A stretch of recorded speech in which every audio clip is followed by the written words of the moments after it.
Assalamualaikum warahmatullahi wabarakatuh. Perkenalkan, saya Nani Dwi Astuti. Saya adalah dokter gigi dan mahasiswa Magister Administrasi Rumah Sakit Universitas Muhammadiyah Yogyakarta. Dalam kesempatan ini, saya akan mempresentasikan jurnal reading yang saya ambil dari Scopus yang berjudul Artificial Intelligence for Dentistry: Probing the Potential Challenges and Ethically of Artificial Intelligence in Dentistry. Jurnal ini diterbitkan di dalam Sage Publisher dan pada tahun 2024, dan jurnal ini merupakan jurnal kuartil 3 atau yang biasa juga kita sebut dengan Q3. Langsung saja yuk kita bahas isi dari jurnal ini. Latar belakang penelitian. Nah, bahwa sejak zaman kuno di kedokteran gigi itu telah mengalami evolusi yang signifikan. Nah, dan dengan kemajuan teknologi, AI muncul sebagai alat yang berpotensi mengubah cara praktek di kedokteran gigi. Nah, jurnal ini menjelaskan bahwa AI itu dapat meningkatkan efisiensi dan akurasi dalam hal diagnosis, perawatan, manajemen pasien. Misalnya, teknologi AI ini dapat digunakan untuk menganalisis citra radiologi, membantu deteksi dini penyakit, serta memberikan rekomendasi perawatan yang lebih tepat. Namun, ada banyak manfaat penerapan AI juga menghadapi tantangan dan pertanyaan etis seperti jaminan privasi data pasien dan tanggung jawab profesional dan potensi bias dalam algoritmanya. Dalam laporan status kesehatan global pada tahun 2022 bahwa sekitar 3,5 miliar orang di seluruh dunia terkena penyakit gigi dan mulut, dan sebagian besarnya sekitar 3/4% dari individu ini tinggal di daerah negara berpenghasilan menengah. Dokter gigi kini dituntut untuk memiliki pemahaman yang mendalam tentang teknologi yang hadir agar dapat memanfaatkannya di dalam praktek sehari-hari. Kemudian dengan adanya AI ini, dokter gigi diharapkan dapat memanfaatkannya untuk mengatasi berbagai permasalahan yang ada dan meningkatkan kualitas perawatan kepada pasien.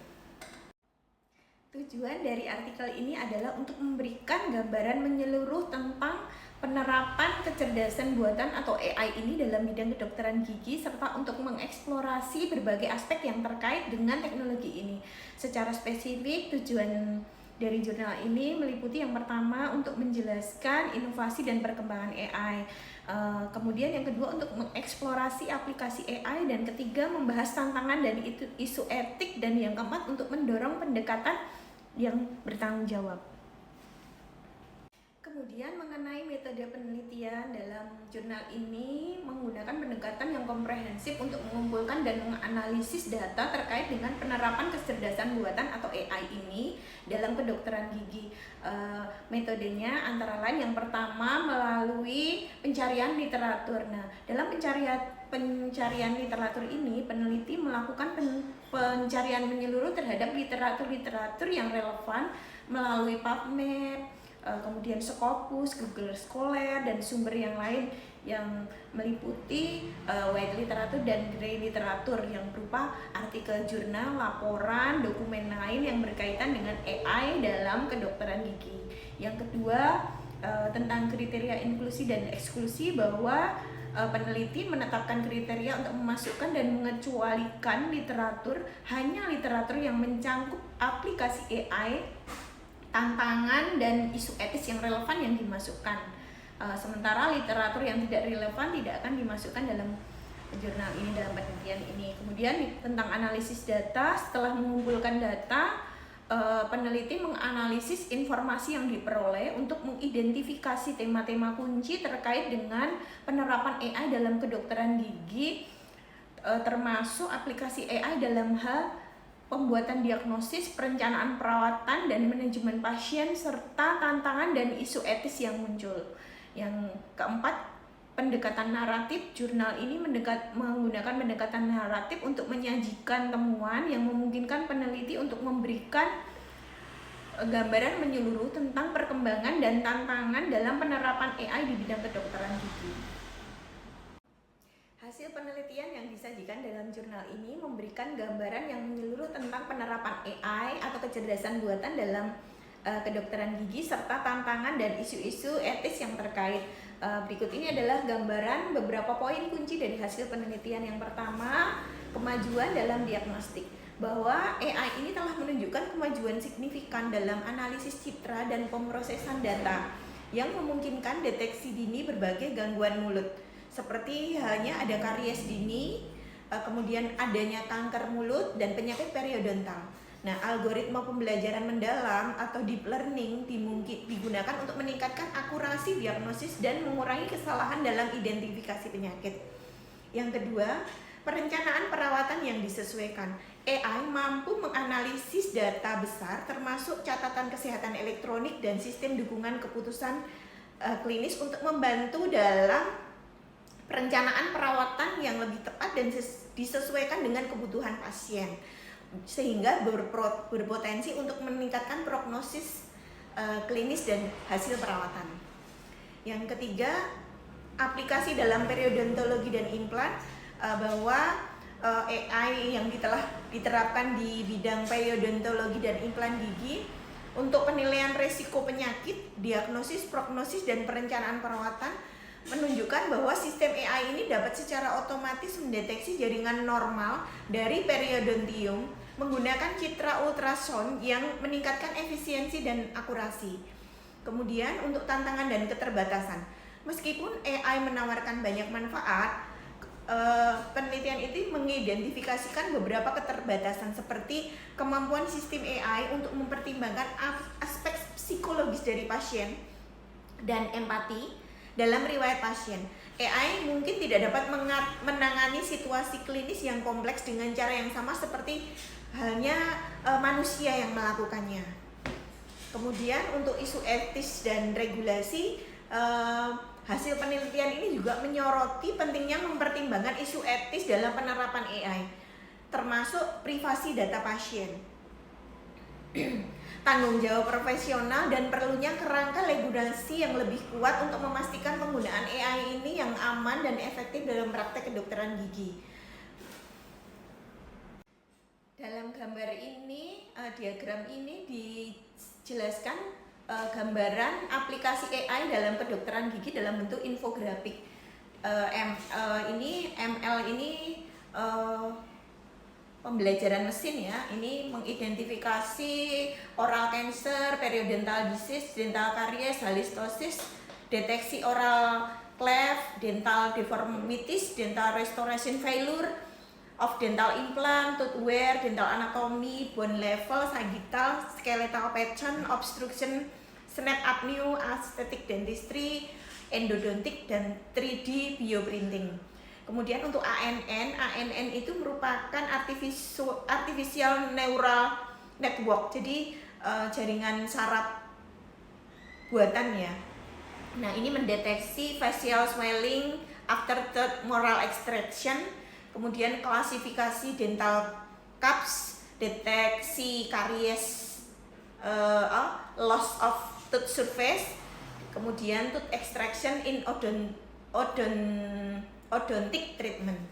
Kemudian DL itu deep learning. Deep learning ini di sini pembelajaran mendalam bahwa teknologi AI ini dapat mendeteksi dental caries, bone loss, periapical lesion, apical lesion, maxillary sinusitis lesion, TMJ disorder, TMJ temporomandibular joint disorder, oral cancer, gingivitis, orthodontic landmark, detection image enhancement, color matching, dental anatomy, and other disease.